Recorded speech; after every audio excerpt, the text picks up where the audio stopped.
Welcome in, ladies and gentlemen. You're listening to SportsTimeHQ. I am indeed your host once again, Fernando. Joined with me today is my great co-host, Gary. Gary, it's been a couple months. We're back, and we're back better than ever, right? Football is back. Yeah, man. It's a great time to be alive right now. Man, we haven't been here in 2 months, so we got a lot to catch up on. But we're just here to go over a few waiver wire ads of the week. Haven't done that in a little bit, so I'm excited. It's been a hot minute since the waiver wire. And of course, All Talk Sports Cam in the chat. Fellas are back. Yes, sir. You already know.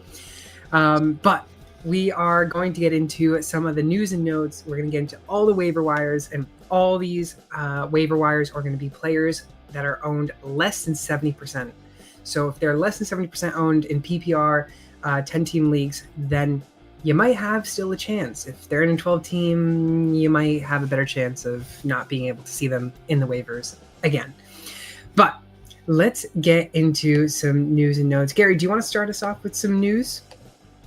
Yeah, sure. So first thing that I saw was obviously, unfortunately, George Kittle being placed on injured reserve. He injured his hamstring on Sunday over Seattle. This was reported by Adam Schefter. And of course, going on the injured reserve means that he's going to miss the next 4 games. Very unfortunate for the Niners, who are already dealing with a plethora of injuries. So, they're just the team that should be renamed the San Francisco injuries, and just call it that, because that's all they are. They're just injuries after injuries after injuries. This is actually a big one because a lot of people ended up still having belief in George Kittle in the fantasy community. So he was getting drafted in the middle rounds where a lot of these big name tight ends were going. So if you did go grab him, there is still some out there that you can still grab that are under 70% owned that you might be able to still snag. Might not give you as much production as you want from George Kittle, but if he does go on that IR, hopefully you have an IR slot in your league and you can put that in there. But for George Kittle, Luke Farrell is the backup tight end for San Francisco, but he actually was not the star in this offense in the tight end group. It was, I think, Jake Forge. Fonz? Yeah, I forget his name, but Fontes. I'll get it to you. Yeah. But he caught a touchdown that put them up at the end of the game. That's how I know who he is. But I guess just to add something else to the Niners is the fact that Brock Purdy is also dealing with an injury right now. I don't off the top of my head remember exactly what it was that he injured, but I did see that the Niners are going to let him take the week and see if he's going to be able to play on Sunday. But I do know as of right now, his status for Sunday is in doubt. That is something to definitely keep in mind. By the way, it was Jake Tongues. That's his name. Tonjes. That's how you pronounce it. Tonjes. No, I knew it ended. These damn names. Yeah. But also another 49ers. The Jake Moody thing you mentioned a little bit. Yeah. Jake Moody just got released. Niners are moving on from him, which is crazy because as a CFB guy, I watched him never miss a kick at Michigan, but it just has not worked out in the red and gold. He never missed a kick. Well, I genuinely don't think he missed a kick at Michigan. Wow. If it was, then it was maybe 1 or 2, but he was genuinely one of the best kickers in college of all time, and he just has not been good in San Fran. I honestly won't be surprised if he actually does get picked up to a team that might need a kicker. AKA, I mean, the Patriots also need one. I know they do have their rookie they're going with, but he did miss a 40-yard field goal, which is not something you should be missing if you're a kicker in the NFL. Then again, he's a rookie, Also, some news and notes. It's been reported that the Dolphins head coach Mike McDaniel and GM Chris Guerrier could be out of their jobs if they're not competitive within the next 6 to 7 weeks. Honestly, I'm not surprised on this because I was surprised to see Daniel Jones be amazing for Indianapolis and demolish the Dolphins. I mean, one of my week 1 predictions was the Dolphins were going to win and easily. win. That just did not end up being the case. I think Mike McDaniel is a good coach. I think the offense is just not where it needs to be, and I think that whole team might just need to be dismantled.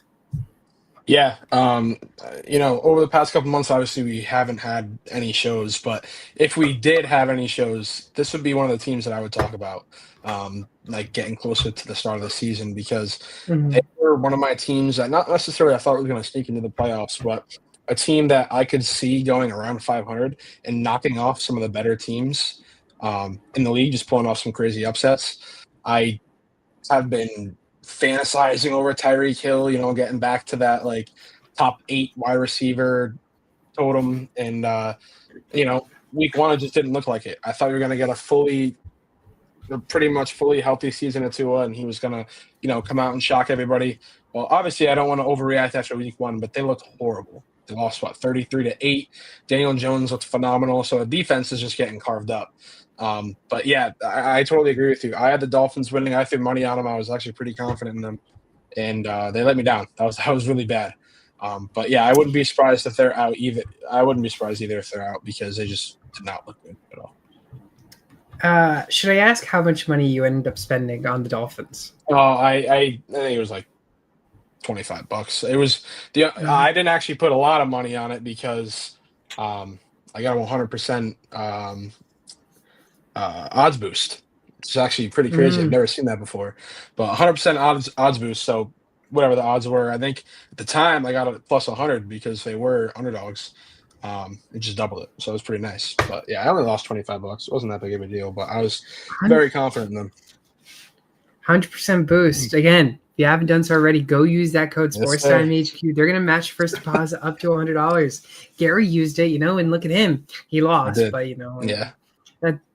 That's because he struggles on betting, just the struggles. True. As is everybody. Yes, very true. I also struggle with myself.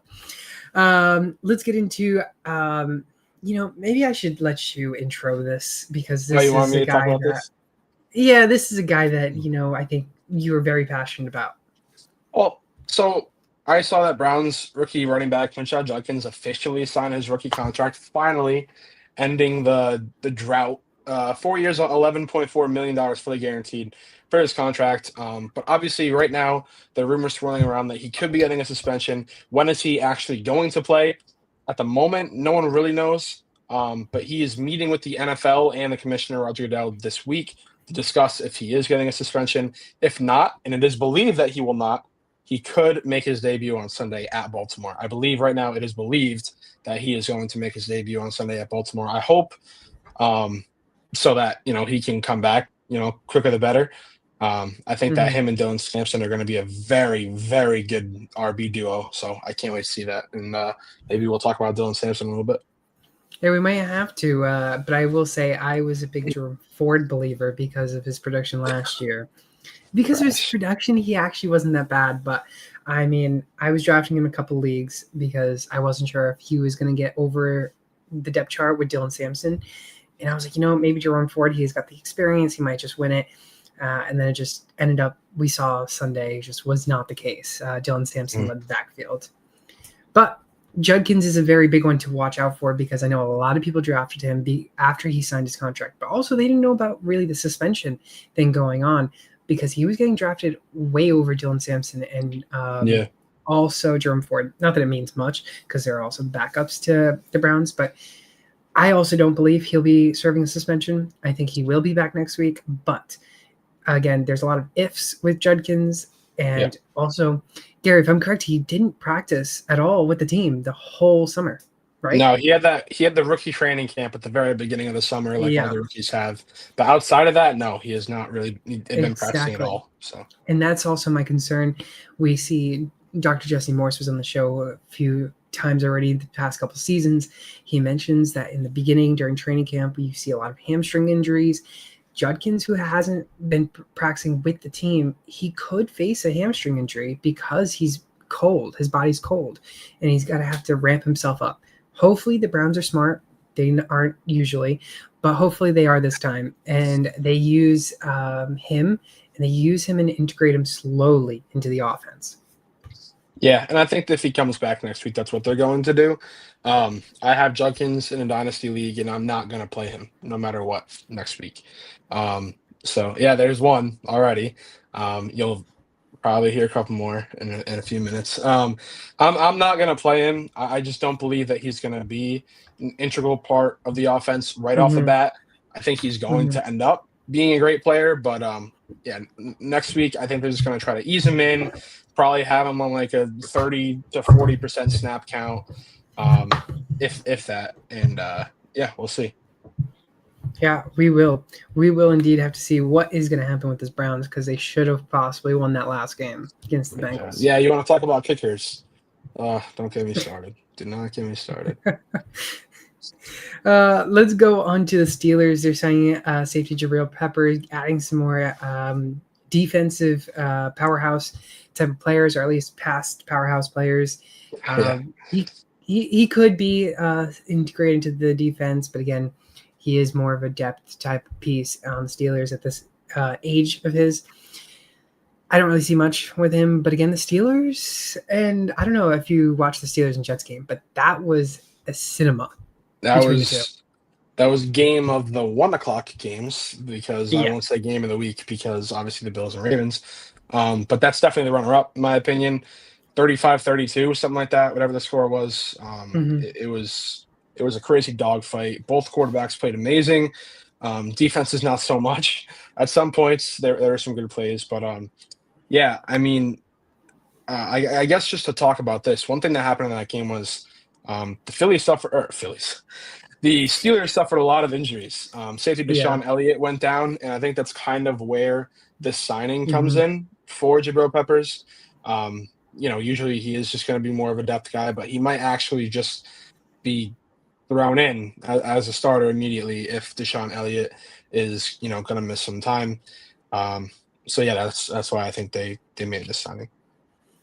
Yeah, I also did you see much of the running backs in Pittsburgh? Yeah.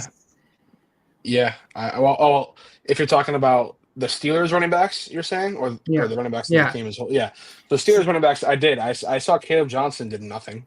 I mean, he didn't. Yep. He didn't really play. He had one carry, and I think it was for -2 yards. So he really didn't do anything. I saw Warren caught a touchdown.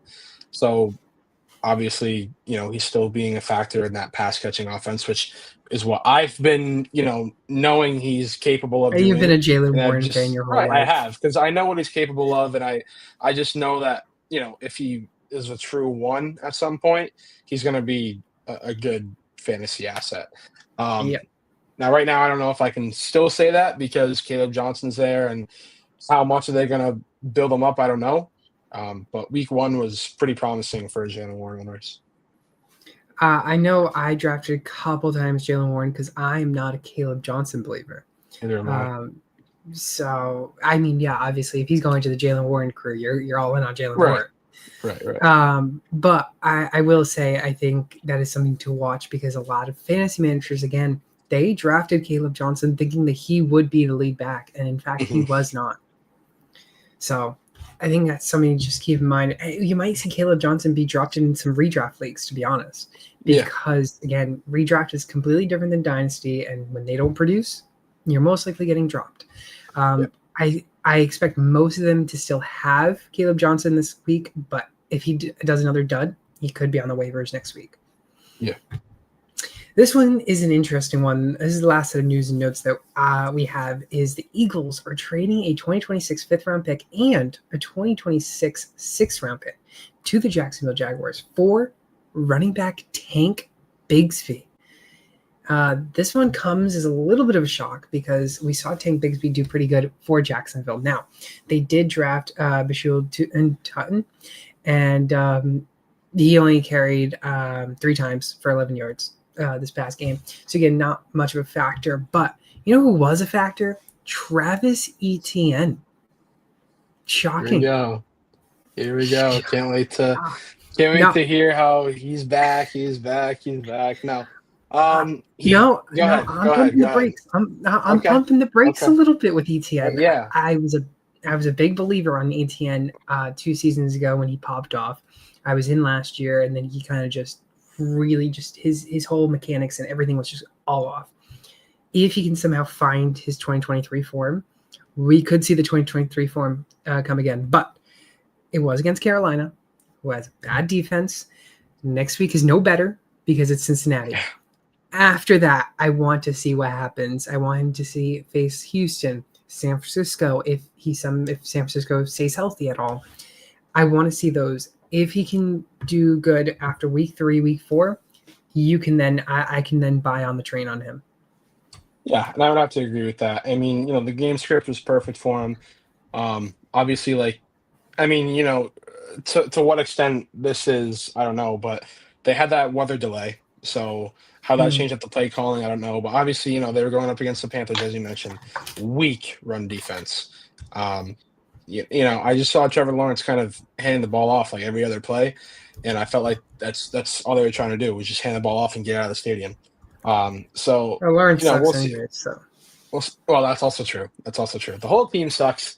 But yeah, I mean, we'll see what happens there. Obviously, departure of Tank Bigsby, livens up some people if they have Travis Etienne in their running back room. And I mean, who knows? I have never been a big fan of him, but he did have that RB3 season. Was that what it was? Yeah. RB2, RB3 2 years ago. So if he is able to do that, then that would be definitely a league winner. I think that's something to keep in mind. Obviously, Tank is going to be the backup in depth role. Obviously, he's not starting because who else? Saquon Barkley, who looked good again. Also, Derrick Henry looked amazing. I fell off a little bit with Derrick Henry, but again, I feel like I do this every year. He's getting up there in age. He's going to fall off. The wheels haven't fallen off. So hopefully if you were able to get one of those, you might be in the clear as having a top running back once again this season. Mm-hmm. Gary, you got any more? I mean, I guess what I'll do is just answer Cooper's question, if you want to put that up. Yeah. He says, why is Evan Ingram getting out-snapped by Adam Trautman in Denver? Well, I don't actually think he was. Cooper, I don't know if you saw, but Evan Ingram went down with a hamstring injury. I believe it was. I think it was a hamstring injury. Ended up leaving the game. So I don't know what it was like before that, but I'm just going to sit here and assume that he wasn't actually being out-snapped by Adam Trautman. He just ended up leaving the game early, and thus led to Adam Trautman getting more snaps, more time. I don't think that's going to be a factor if he's fully healthy. To go on with that, Coop, he only had 34% of snap share before his injury, and again, Evan Ingram we know has a past with injuries. Yes. Somehow, some way, in Jacksonville he was a stud. I said it from the get-go that the moment he left Jacksonville that he would be another liability again. And I think if you drafted him, he could be, again, another liability.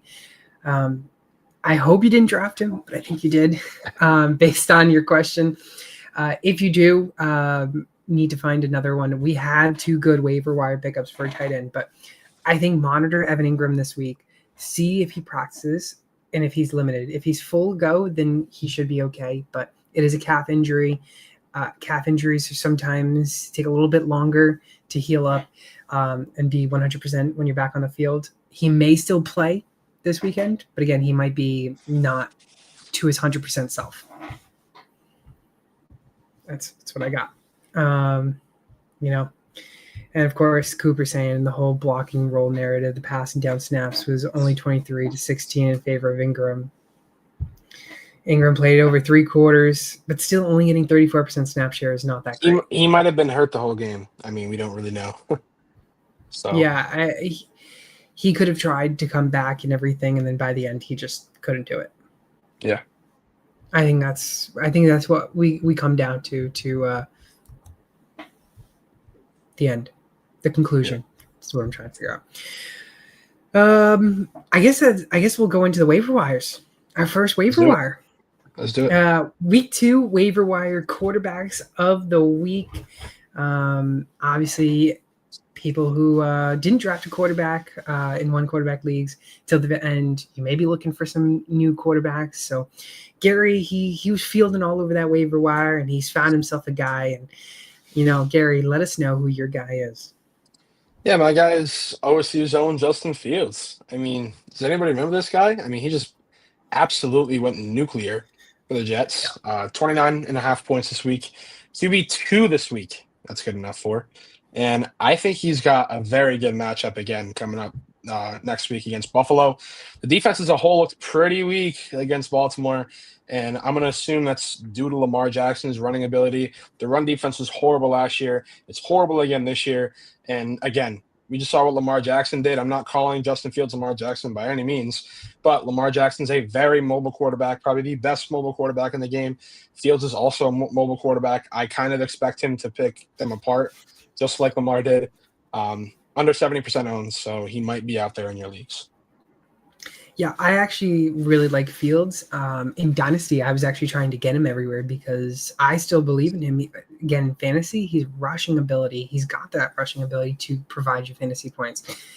We saw that with Pittsburgh. Now, obviously, Pittsburgh's defense was dismantled by the end of the game.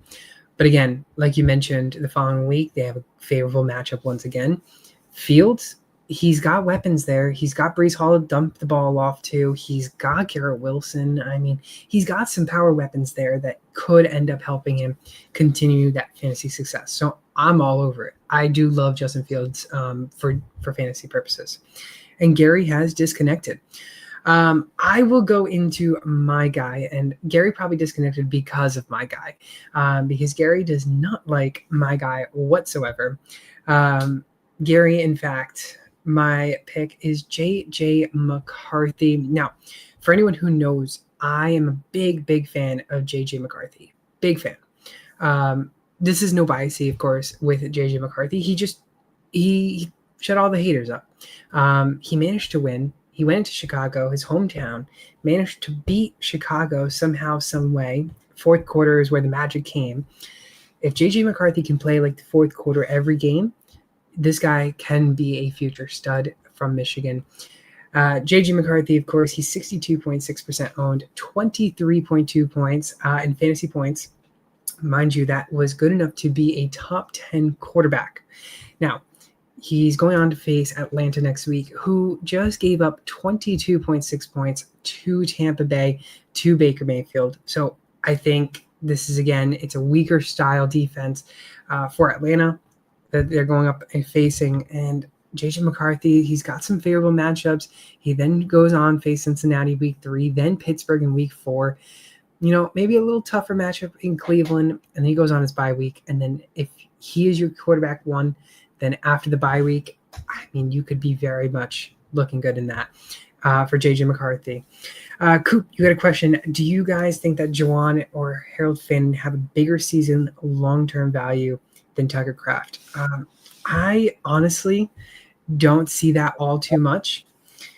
Welcome back, Gary. I just told them about my waiver wire pick that I think that was the reason why you left, because J.J. McCarthy was my guy. Yeah, crazy timed. My MacBook just malfunctioned. I apologize.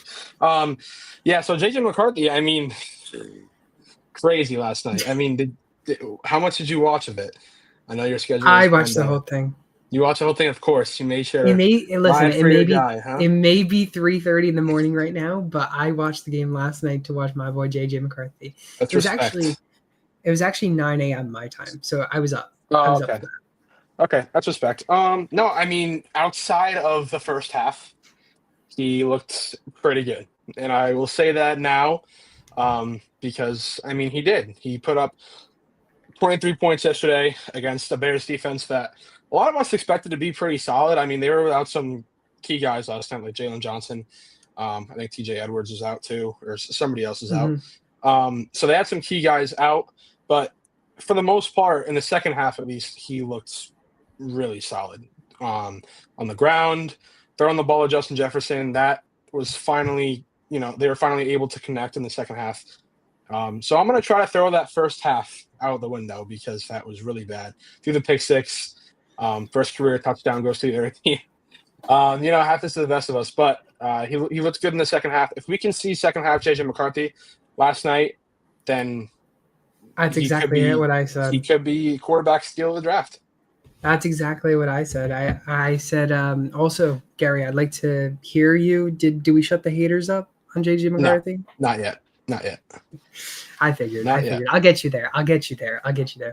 Coop's got a question about, I was just talking about, do you guys think that Juwan Johnson or Harold Fannin have a bigger season long-term value than Tucker Kraft? I don't believe so. I think Tucker Kraft has the better value in the high-powered offense. Harold Fannin might be seeing, obviously, David Njoku, but also different quarterbacks. We don't know how many times Joe Flacco will be pumping it down to the tight ends, because that is what Joe Flacco likes to do. New quarterbacks, we may not see that. Juwan Johnson is in a Vanderbilt offense. So I'm not a fan of Juwan Johnson so much. I know he finishes a great tight end, but this week, I think he's going to be a top waiver wire ad. I just don't believe he's the better tight end. Yeah, I would probably go Kraft over both these guys. Juwan, I think he's going to give you like a 15-point week, like once every couple weeks. And he's going to be one of those guys, like he has been past couple of years, to just float around that waiver wire. A guy that's going to be added 1 week, drop the next. Then a couple weeks go by, he'll be added again, then drop the next. So yeah. I don't really like the consistency there to say that he's going to be better than Kraft. Fannin, maybe, but he's obviously still a rookie, so we're just going off of one game. He got the targets, and maybe we'll talk about him in a little bit.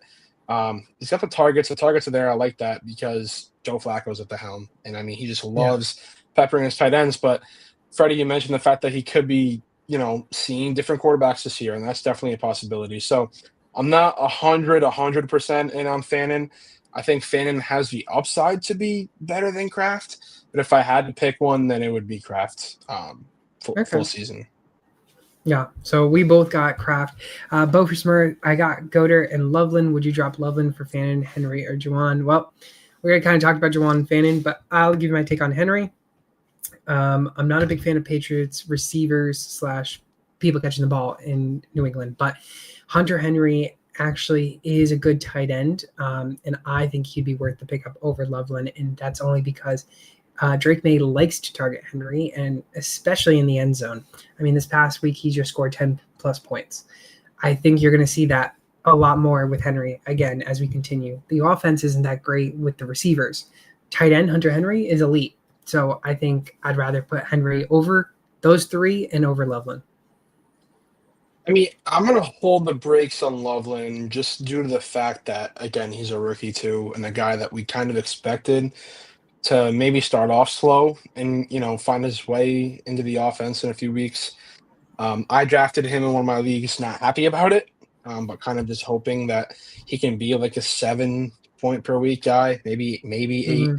I don't want to give up on him yet, and I feel kind of the same way.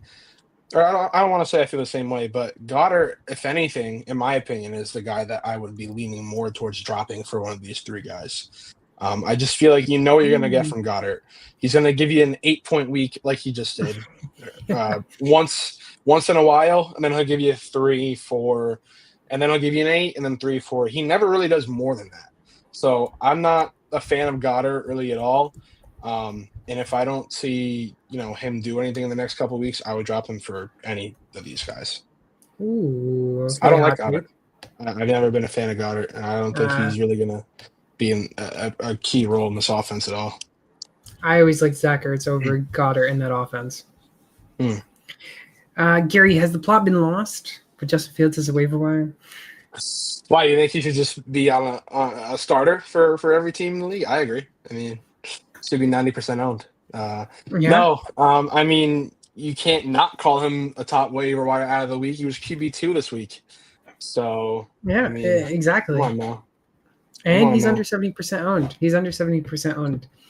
I will mention this comment. Fannin will be rendered useless as Njoku has a legendary season at tight end position with the help of Ricky Shador Sanders, who can't even had to be an emergency quarterback if needed for the Browns. That is also another thing I do mention because Njoku, he's still there. The offense is still there with Njoku.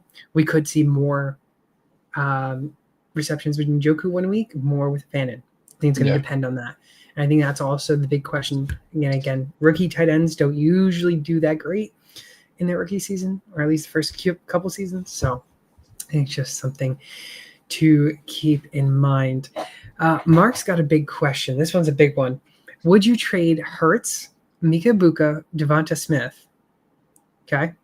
Mika, Devonta, and Hurts for Joe Burrow, Lad McConkey, and Rome Odunze. He's got Mike, so I don't really want to start him, and Mika, so I'm thinking of doing it and to get McConkey out of it. At first, I was looking at it, and I'm like, I would not. I would 100% not. I'm thinking about it more, and I'm like, I maybe would. But I don't know. That's actually kind of tough, in my opinion. I think that, obviously, Burrow is going to kick it back into gear. We already know that. We've seen this the past few years with the Bengals and Burrow. He's going to be fine. McConkey looks like, last year, I have my feelings about McConkey. I was a big fan of McConkey, but I was like, you know what? It's only 1 year. I want to see if he can, actually do it again. Obviously, we're only 1 week into season 2, but he's getting the targets. Herbert loves throwing his way, and he's a yak machine. So I love McConkey. And Odunze also has been showing signs of a breakout year possibility this year. I don't hate it, honestly. I don't like Devontae Smith at all, and I have him in Dynasty. I've been trying to trade him all off season. I don't think he's going to be anything this year. AJ Brown wasn't anything this week. Yeah, he wasn't. He was absolutely shadowed all game. So I wouldn't mind getting rid of Devontae Smith. And, obviously Emeka showed promise, but who really, really knows what he's going to do once Godwin's fully healthy? I don't hate taking this trade, but I've just done a lot of yapping. So let's hear your thoughts. Yeah, you did a lot of yapping, but I actually appreciate the yapping because it made me think more and more on this. Because I'm a guy that was all in on Amika, not a Devonta Smith fan. I do like Jalen Hurts as a fantasy quarterback. You look at the other side, Burrow is, again, he's got Jamar Chase. He still can produce. I think Lad McConkey's an overhyped wide receiver that everybody's buying in on, like yourself maybe, Mark. And Rome Odunze, the problem with Rome Odunze is he's in this stacked offense. And Caleb Williams really did not look that great, I want to say. I don't think he looked like a stud. My only concern is this week going to be Odunze, next week going to be Moore, next week going to be Loveland, or who else? That's my only concern. The only thing I could probably see is if you really want McConkey, then maybe try and trade Amika and Devonta for McConkey and some other guy on the offense. Maybe a running back if you need a running back, or a tight end or something bigger. Again, I'm not a big fan doing QB wide receiver for QB wide receiver because in the end you're going to see one team will outproduce. So I like to mix match in my trades. So here's the thing, you said that with the Odunze, it's 1 week it could be him, 1 week it could be DJ Moore. I feel like we've seen that for 3 seasons in a row now with Devontae Smith and AJ Brown. And I'm honestly, frankly, getting tired of it. I'm tired of acting like Devontae Smith is this stud fantasy wide receiver when he's just simply not. The numbers just aren't there. He just had his career of the year last year, I think it was, and he was wide receiver 19? Or 24 or something like that. He's not some fantasy stud. And I think Odunze can put up those numbers easily. So to me, it's, do I rather have Burrow or McConkey or Hurts and Emeka? And personally, I'd rather have Burrow and McConkey. So obviously, I'm an Emeka lover. I love Emeka. But I don't think he's going to finish better than McConkey. That's because he's a Buckeye. Well, yes, that's what I'm hinting at. But I don't think he's going to finish better than McConkey. And you could go whichever way you want with Hurts. I think Burrow is going to have a better season than Hurts, both regular, stats wise and fantasy wise. So, I mean, on paper, you lose this trade. But in my humble opinion, I would take it if you're getting Burrow, McConkey, and Dunze. I just don't see him. I feel like in the end you wouldn't lose the trade in a way, and that's only because obviously we mentioned Devonta Smith. He could have some good weeks, but again, he has inaccuracy for his fantasy production. Mika, he's going to do great. Mike Evans obviously is there. Chris Godwin is going to be coming back. I mean, the moment Chris Godwin comes back, we may see Mika be shadowed again. So that's my only concern. So I think if you're selling him, if anyone's trying to sell Mika, sell him now in redraft leagues because you're going to get the most value that you can. Probably after this week, it might go down, even if he has a good week, because people are going to realize Chris Godwin's coming back soon. Would you start both Mike Evans and Emeka Egbuka? I would until Chris Godwin gets back. And that's because Baker has been producing, has been punching it to Mike Evans and Emeka. So I'm okay with that. I don't hate it. I just also desperate. It's a desperate type of I was gonna say I hope you have like another good wide receiver, good flex, so you can afford to lose out if they both kind of play weak or the Buccaneers have a bad game, for example. But I don't hate it. I guess I don't hate it. If because you have Mike and Emeka, and Emeka might not produce after week 6 when Chris Godwin gets back, I don't mind it. I hate to throw away Jalen Hurts, but I actually don't mind it if you're going to give it a chance with McConkey and Odunze. If McConkey has another season like last season, then it's by all means worth it. Yeah, by all means. He has CD, Mike Evans, Emeka. That's why he was thinking of selling Emeka to get McConkey. CD too. Honestly, I would. I would do that in a heartbeat. I would do that. There's CD. knowing that McConkey. CD is your receiver one, I would do it. I would 100% do that. Yeah, I think Mark, you have to do it. Mark, let me know if you actually if the trade goes through. But I wish you the best of luck. Let's go into our week 2 waiver wire running backs. And Gary, I'll start with mine. And my guy's Dylan Sampson. I hate to say it because he's from Cleveland, but he is 51.4% owned, 17.3 fantasy points this past week. Really good. He faced Cincinnati, which we know does not have that great of a defense. He was the lead back over Jerome Ford, as we mentioned earlier. He's going on to face Baltimore, who the defense was not that great. If you had him in fantasy, Baltimore, scored -2 points. They gave you. But they also just saw James Cook go for 21.2 fantasy points this past week. Now, again, we mentioned earlier in the show, Judkins should be back next week unless he gets suspension. Again, I mentioned he has not played in a while. He has not practiced in a while. He just started practicing now. He could be facing a hamstring, a calf injury. It's normal for all these players to deal with it in the beginning parts of training camp, which he did not attend. So I think in the end, Dylan Sampson should be the lead back after this upcoming week 2. After that, if Judkins if they inch slowly and incorporate him, then we could see him be the lead back moving forward. Sampson looked great. Like, I was watching that game, and I mean, here's the thing. Like, when we drafted Dylan Sampson, I was like, I really like this as a value pick. Got him in 4th round, I believe. He was Tennessee's best player when he was there, but his senior season got cut short due to injury. And I'm like, if he can bounce back from this injury, then he's going to be a vital role with Judkins in this offense. And so far, I've loved what I saw. I mean, he is fast, and he bounces off guys. And not only is he a threat in the run game, but he's a threat in the pass game. I think he just caught, 8 passes this past week for 64 yards. Like, that's a wide receiver 1-2 numbers, target-wise at least. So I think that's great from Dylan Sampson. And as long as Joe Flacco's a quarterback who, as much as I love him, did not throw a pass more than 15-plus air yards, he's going to get a lot of the dump down work. So I think he's probably the only RB right now worth picking up on waivers. So, but the problem is that Joe Flacco is also still a quarterback. After Joe Flacco leaves, if he loses his job, he may not lose his job. He might stay the whole season. Yeah, and I mean, even if he's not, like we talked about this all last year too, like what's a rookie quarterback's security blanket? One, the tight end, but B, just easy dump checkdowns to running backs. And I think that's going to be huge for Dylan Sampson and Crenshaw Junkins when, they're fully taking over as the RB duo. So yeah, exactly. As I mentioned, some breaking news. The breaking news is that Mark was offered this trade because the guy is fed up with Joe Burrow. So that's why Mark is probably going to be accepting it now.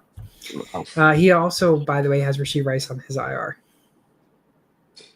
You could, I mean, I don't know who your running backs are, but you could package up like a Dunze and Rashee Rice for a good running back too, which is kind of crazy.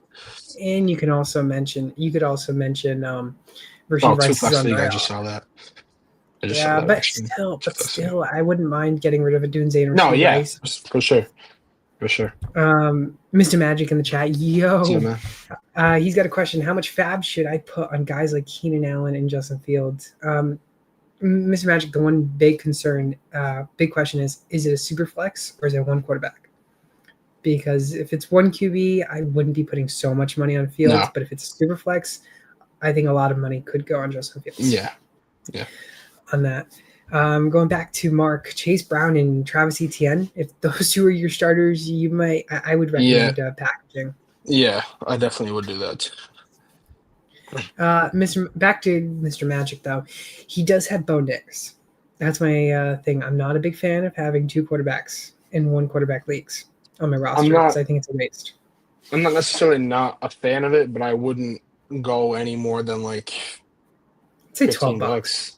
Yeah. I was gonna say $15 is the max that I would do. I mean, you have Nix, and of course, bearing injury, he's going to be your starter all year. So, unless Fields has a miraculous season, but very true. And Gary said $15.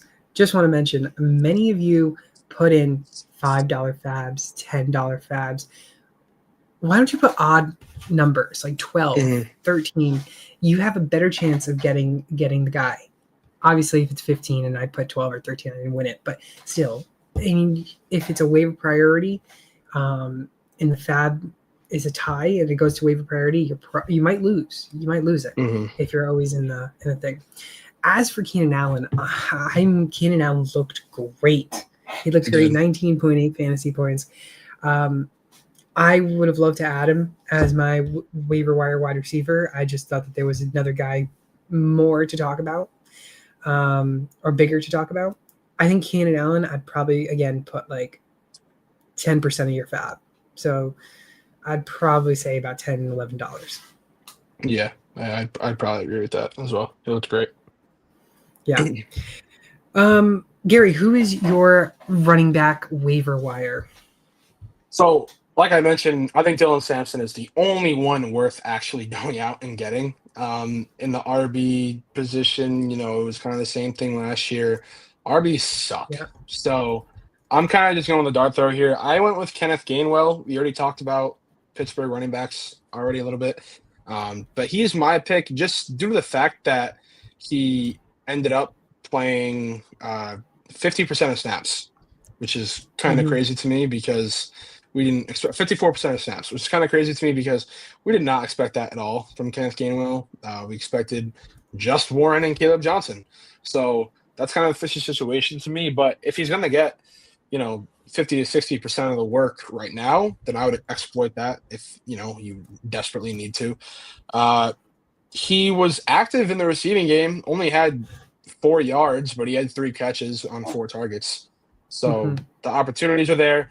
And he had 7 carries for 20 yards. So, I mean, if he gets that kind of workload again, but those 3 catches turn into 20, 25 yards instead of 4, and maybe he mixes in a touchdown here and there. I mean, that's we're looking at 15 points on a guy that you're not expecting to do anything, but is possibly going to, be a key flex play on a 50 to 60% snap count. Yeah, I mean, my only concern is it's turning into a committee, but I think Jalen Warren still has that lead back. But my concern is if Caleb Johnson doesn't produce, would we see more of Kenneth Gainwell, which we did kind of see this past week because Caleb Johnson wasn't producing all that much.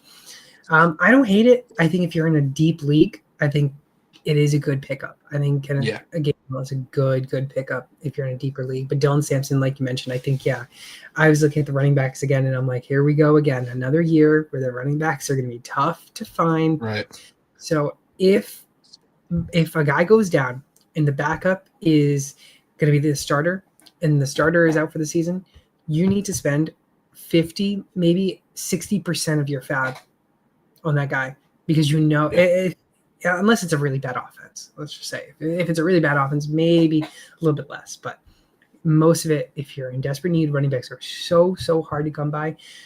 In one of my leagues, I didn't draft my first running back until round 5 or 6, and I realized how much of a struggle it was. I went 0. Yeah.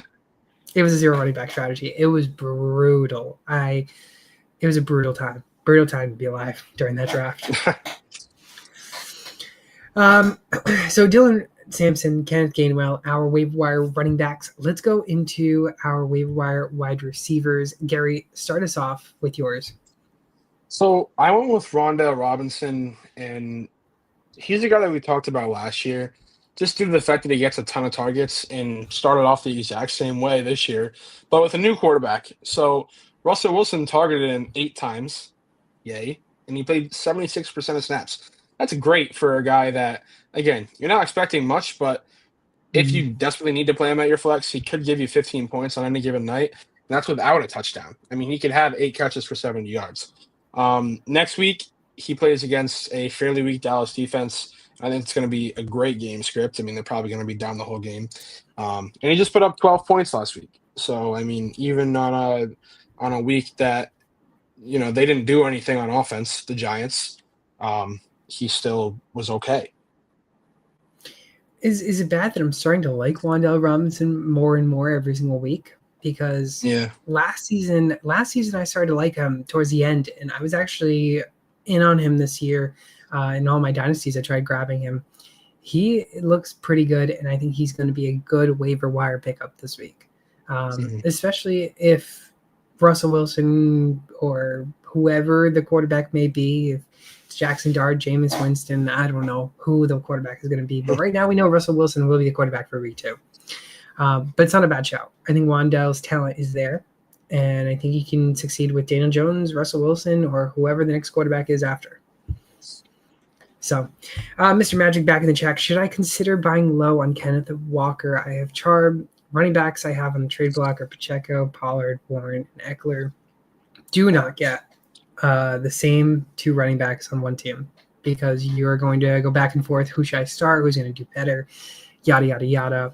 I've been drafting Charbonnet in every league I have possible because I have more – I don't know. I think I just have better – I think there's a better opportunity with Charbonnet than Kenneth Walker, and Walker's been dealing with injury every single time in his career.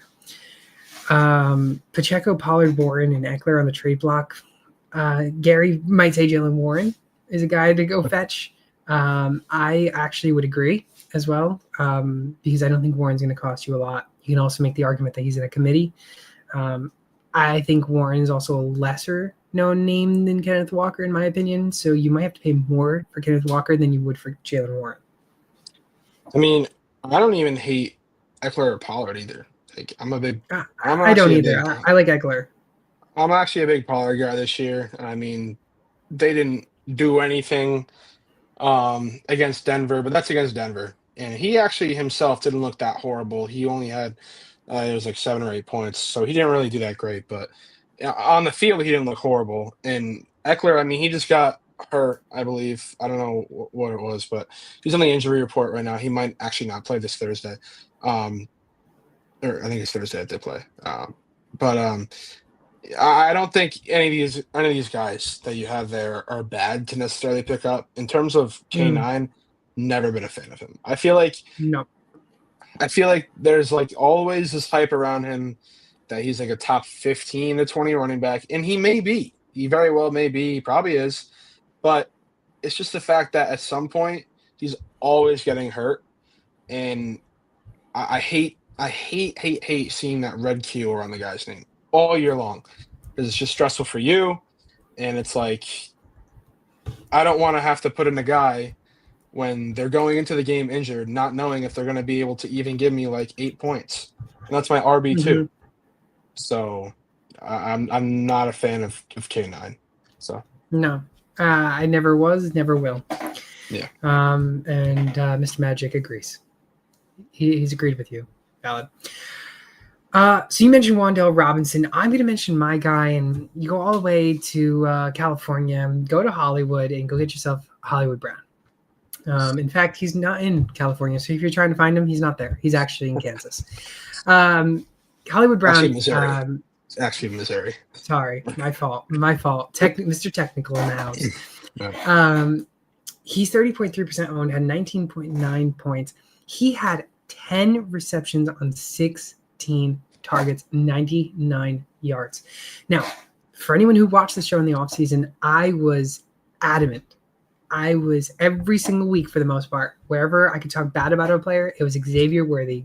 And I said he never was worthy enough for a spot. Here we are. He's day-to-day with a shoulder injury.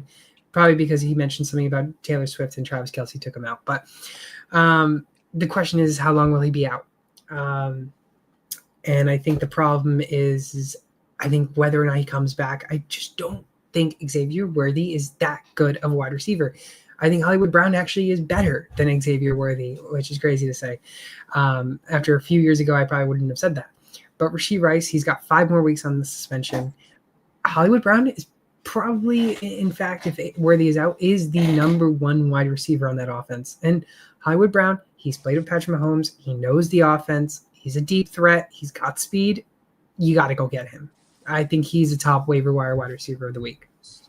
He's definitely probably the top wide receiver waiver wire of the week, and deservingly so. I mean, he just got 16 targets. But, to talk about Xavier Worthy, I mean, I agree with you in the sense that I don't think he's the most talented wide receiver ever, but if we're talking about his role in this offense, like, it could be big in just the sense that, I mean, we watched last week. Yes, and I'll tell you why. Because we talked about how the Chiefs looked on a Friday. Did not look good. And the announcers were saying it the whole time. Oh, they had this, big game plan to feed Worthy a lot this game. And, whether he does something with it or not is one thing, but the opportunities are there for him. And again, I'm agreeing with you. I don't necessarily think he's the best wide receiver in the world. But when Xavier Worthy's there, he is the true wide receiver 1. And I think when Rashee Rice is there, he's the true wide receiver 1. And that's not even close. Like, Rashee Rice looks phenomenal. Like, before he got injured last year, he looked phenomenal. So I'm all in on Rashee Rice. Now, when he's out, I would have to be all in on Xavier Worthy because, like I said, we looked how they looked on Friday, and it was not good. And if they were, planning on giving him the ball the whole game before he got injured, then that's not necessarily on him. So I don't know. I'm fine with any of these guys, to be totally honest with you. Whoever is the wide receiver 1 in this offense at whatever moment in time, I like picking them up because Mahomes is going to give them targets. It's not Kelce anymore. It's not. But I just think why was Worthy the wide receiver 1 last year in that offense and finished as the wide receiver 24, 23 plus? Well, he wasn't. Like, for the most part, the ball was shared throughout the offense last year. Now he's had a full season under his belt. He was a rookie last year. He still sucks. He is. Again, I'm not disagreeing with you in the sense that he's not the most talented player in the world. He's very fast. But what else he brings to the table, I don't know.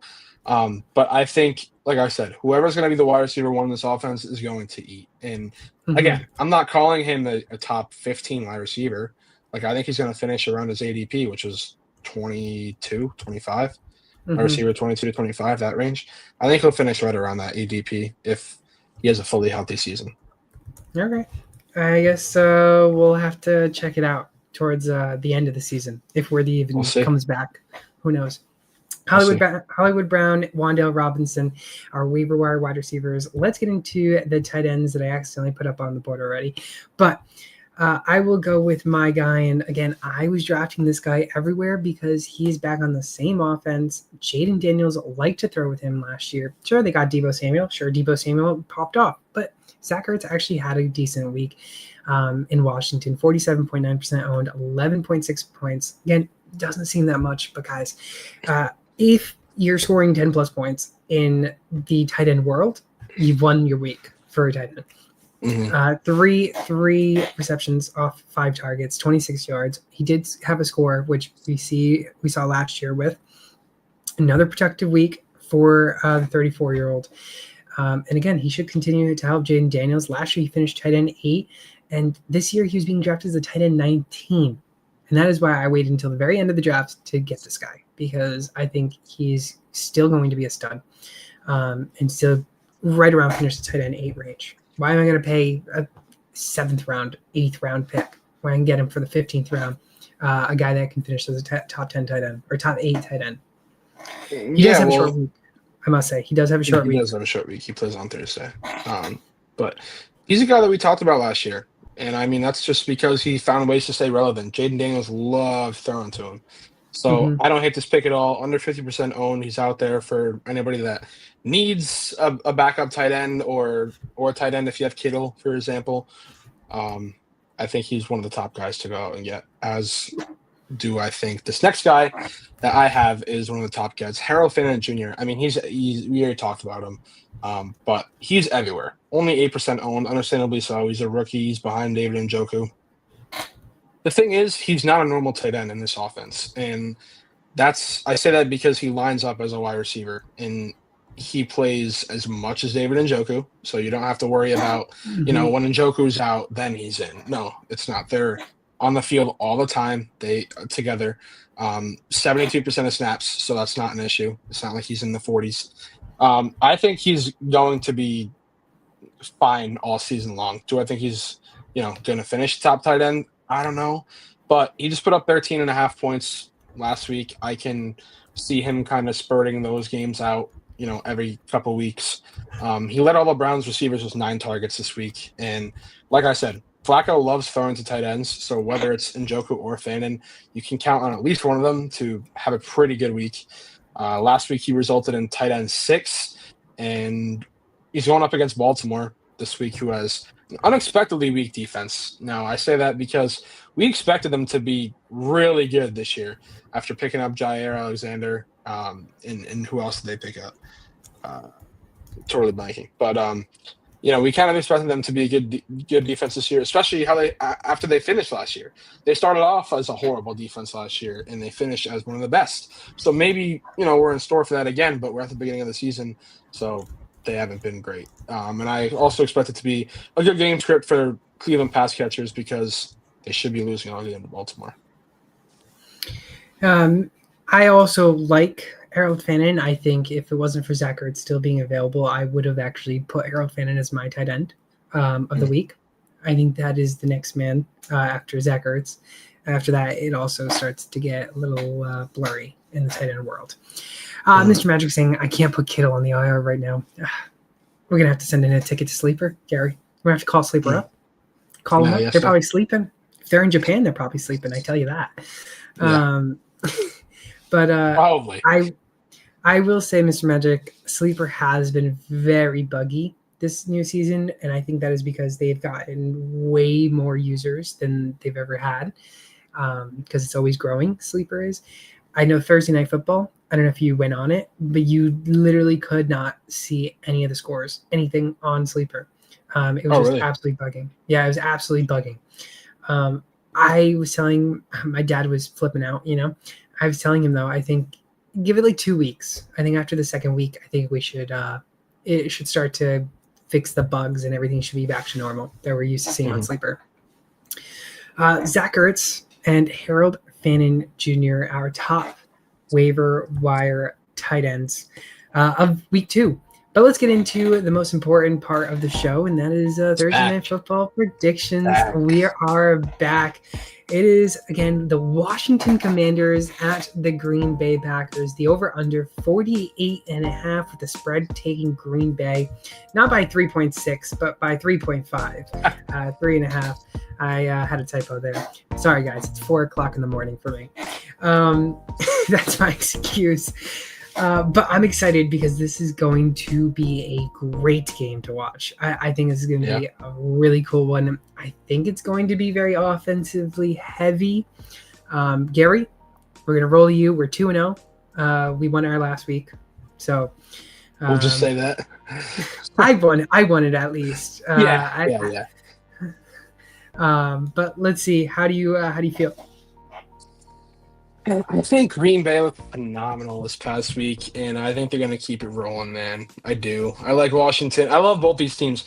Green Bay, if you know me, they're my NFC team, and I like Washington. Of course. I rooted for them last year. I'm going to root for them again, but I'm going to say Green Bay wins by a touchdown, man. That defense looked unbelievable against the Lions.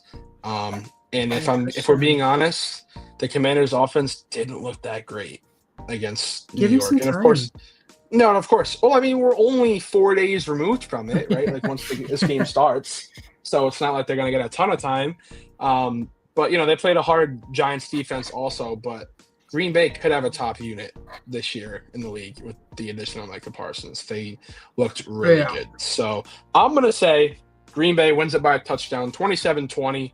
Under hits by 1.5. Oh wow. That's crazy. You're taking the under. Well, Gary, I really want to go with the Packers here because the Packers looked really, really good against Detroit. Like you mentioned, again, the Micah Parsons trade was crazy to see. I was going crazy when I found out Micah was going. I don't know where I was. I was somewhere, and I saw the news when I was traveling, and I was like, oh my goodness, Micah got traded, because I was just seeing how he might have gone to the Lions. But anyways, let me stop blabbing.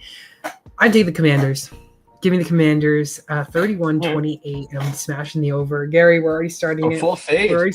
Full fade. Full fade. We're completely opposite. So we'll see what happens. Jonathan Santiago in the chat. 10-team insane PPR for receptions and first downs, plus gets points for return yards. Waiver options are Wan'Dale Robinson, Calvin Johnson, Quentin Johnston. How much would you guys spend on Wan'Dale Robinson in my type of league? Or should I go Calvin Johnson or Quentin Johnston? Well, Johnson looked amazing, I must say. Yeah. Quentin Dropson was not dropping anything. I just think Keenan Allen's there. It's going to hurt Quentin Johnston's value still in the end. Again, Lad McConkey's there as well. Wan'Dale Robinson, that was Gary's pick for the waiver wires. I think, if anything, depending on how much FAAB you have in your league, I would probably go, if you're picking up two, I'd go Robinson and Quentin Johnston.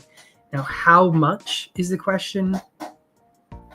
Wan'Dale, I'm probably going to give maybe 8 to 12% of your FAAB. 8 to 12%. Quentin Johnston, I don't know, maybe 5 to 6%, 5 to 7% of your FAAB. I don't know how much FAAB you have, so I can't really give you an exact number, but I think that's kind of what I would do. I was going to say 10% for Wan'Dale Robinson, and if there aren't really anybody out, if there isn't really anybody out there right now, I would think about going up to 15, but that's the max I would do. Yeah. I honestly would just look at Wan'Dale. I mean, Quentin Johnston was nice. It was nice to see that, he actually could produce again. Yeah. But I'm still not a believer. It was a one game. They were kind of riding high. I'm a believer in the Chargers offense as a whole, but I don't think he's going to have those performances again, especially not every week. So I would lay off him for right now, unless, you can get him for cheap. I maybe would put in like a $5 for him and see if you can get him. But as for Wan'Dale Robinson, I would try to get him. I would think about going anywhere from 10 to maybe 15. Also, he's mentioning 1 point for every 10-yard return. I know Calvin Johnson's a returner, but I think if there was a little bit more in points, maybe like 2 points for every 10 yards or 1 point every 5 yards, whatever, however you want to do the calculation, maybe there's more value. But again, it's tough to really go for returners unless they're wide receivers, like always, then it's tough to go for just punt returners because or kickoff returners because they're hard to really know. You might not see them. You might see them so many times. They could score you 20 points. They could score you 2 points. So it really depends. So yeah, Robinson, Quinn Johnson, but Robinson we both have as the top guy. Before we close out our show, which waiver should I get? Jawan Johnson, Brenton Strange, or Harold Fannin Jr.? Gary? Well, I'm going to I would say, for me, Brenton Strange and Fannin are like a 1A, 1B. I would give the nod to Strange just due to the fact that, I guess, in the tight end room, he's the one. But again, Fannin is more like a wide receiver. That's how they line him up. So he's on the field with Njoku almost all the time. So I would put him at a 1A, 1B, give the nod to Strange. He had, 9 points this week? Listen, we saw it with Ingram. T-Law loves peppering his tight ends. And I think he's going to do it again. That's why I think Brenton Strange is kind of like an underrated guy this year. I'm actually trying to pick him up as my backup tight end in a majority of my leagues. Jawan Johnson's okay, but we already talked about him. So if I had to rank it, it would be Strange, Fannin, right here, and then Johnson, fairly below Fannin. I would also agree with that 100%, and that's because we saw Evan Ingram do really good in Jacksonville. And Trevor Lawrence likes to throw to his tight ends. We saw Brenton Strange just under 10 points, 9.9. You could probably say that's a win on the week. I think Brenton Strange is the better tight end out of these, like you were mentioning a little bit. So I'd rank them 1, 2, and 3, Strange, Fannin, Johnson. Yeah. Gary, that was it for this week's show. Ladies and gentlemen, we're back. We are here every single week. The times may be changing. TBD. We'll have we're gonna have set dates very, very soon. Just keep up on our socials. Subscribe to us on YouTube. Follow us all over social media at SportsTimeHQ. Gary, go follow him all over social media at GDPicks. Again, we're working in 2 different time zones right now. Gary is again Eastern time zone. I am in Japan time zone. It is a 13-hour time difference. So for everyone wondering, his time zone is 3 p.m. Mine is 4 a.m. on a Wednesday morning. There should be waiver wires already here in Japan. I don't know why we aren't having waiver wires, but so TBD, we are going to have a second show. It will be either sometime on the weekend where we're going to be talking about start-sit questions, trades, anything that you have. We're going to have mailbag. So anyone who wants questions, who has questions like we did on this show, we're going to have it on the weekend before the Sunday kickoff games. Again, if you haven't done so already, go use that code SportsTimeHQ on Underdog Fantasy. They're going to match your first deposit up to $100. Gary, what did you just do this past weekend? Lost money. He did. But where'd you bet on? Underdog. Yes. SportsTimeHQ, they're going to match first deposit up to $1,000. They still have the promo code. And again, if you're still looking to get that trophy, ring, or belt, go to TrophySmack.com/SportsTimeHQ. The more people use that link, the more we can start giving actual codes and everything on TrophySmack.com. Gary, I don't know if you quickly saw, but Baltimore, they did you can invite 15 members for $990, I believe. And you can rent out the stadium like a suite and draft and meet a player. I forget who the player was, a second-round pick. I didn't see that. That's pretty cool. I might have to do that next year. That would be awesome. We'll have to see. But again, we're here every single week. Once again, I'm Fernando. I'm your host, SportsTimeHQ. Follow us all over social media at SportsTimeHQ. And Gary, of course, go follow him all over social media at GDPicks. And we will see you all next week or later on this week.